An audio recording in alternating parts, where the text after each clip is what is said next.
God that fun and work can be the same thing. Doing what you love can be a huge contributor to you balancing your life and lightening up about not taking ourselves so seriously.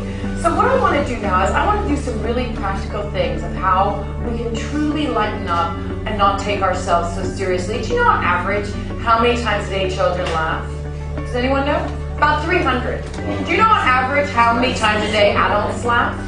15! What happened to us? When did we leave Neverland? When did we decide that that was a laugh? That's a laugh stuck in your phone. Laugh!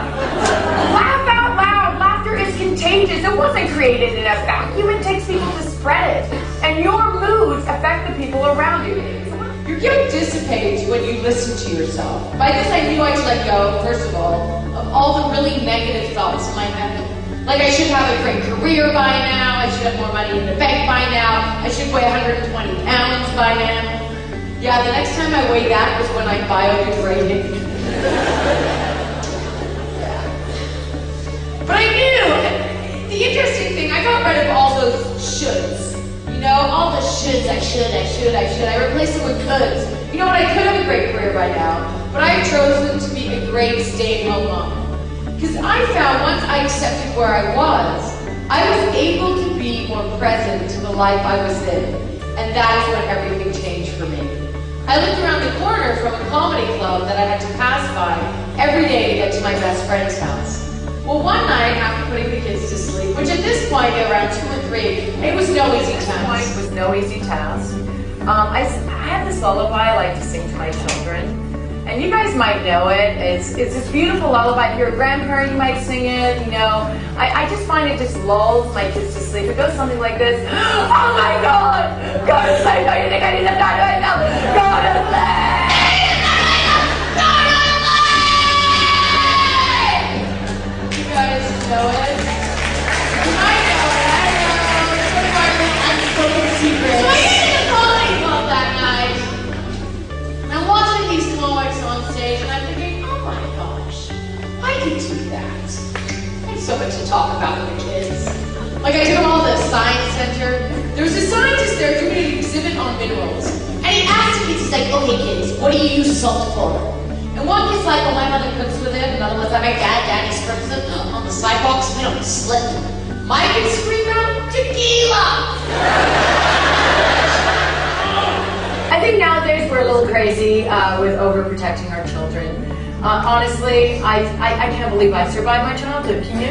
We didn't have bike helmets, we didn't have knee pads, stair gates, plastic plug covers. Come on, when we were kids, we put our finger in the socket. Blow on mother's wash.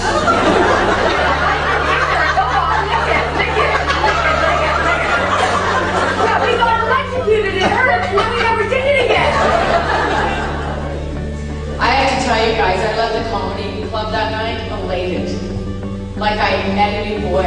Like I had my first kiss, like I fell in love. I found something that night that truly fed my soul.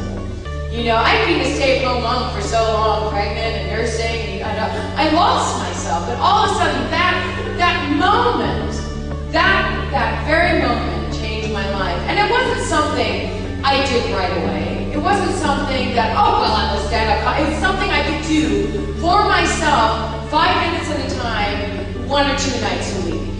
I mean, we all know that saying, do what you love, right? Which is so easy to say if you're a rock star. But when you're in the day-to-day grind of life, you often lose sight of that. How many of you wake up on a Monday morning and think, oh yeah, going into work, woo!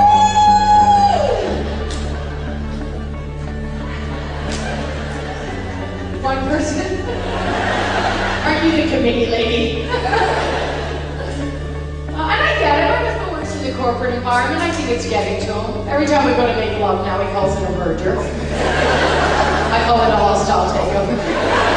How many times have you not listened to yourself in those moments and thought, why didn't I listen to myself? I have here quotes from business leaders and how they use their intuition. Because I think intuition definitely has a very female connotation to it. So here's a head of Sony and how he uses his intuition. asked in an interview, he said, what is it, they asked him, what is the secret to your success? He said he had a ritual. Preceding a business decision, he would drink herbal tea. Before he drank the tea, he would ask himself, should I make this deal or not? If the tea gave him indigestion, he wouldn't make the tea. Hold on. He said, I trust my gut. I know how it works. My mind is not that smart, but my body is. Can you believe that? Next time you walk into the Sony store in the mall, think a cup of tea.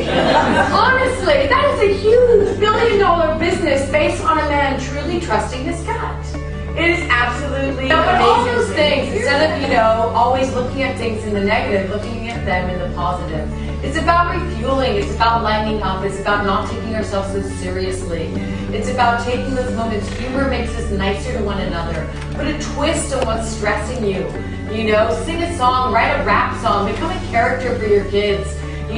Start off your staff meetings with a little game of broken telephone. Have fun with your day-to-day lives, your world. Find something that you truly enjoy, you truly admire, and bring it into your life, at least for a couple minutes. Maybe a night or once or twice a week. Find something that truly fuels your soul. And it couldn't be done without everyone doing their part. So it's about, and that's what humor is. That's why humor is so magical, because it is inclusive. And everyone, like your ad, has a different perspective on everything. I just want to end with this, because my husband and I, we've been having the same fight, and it has now lasted over 10 years.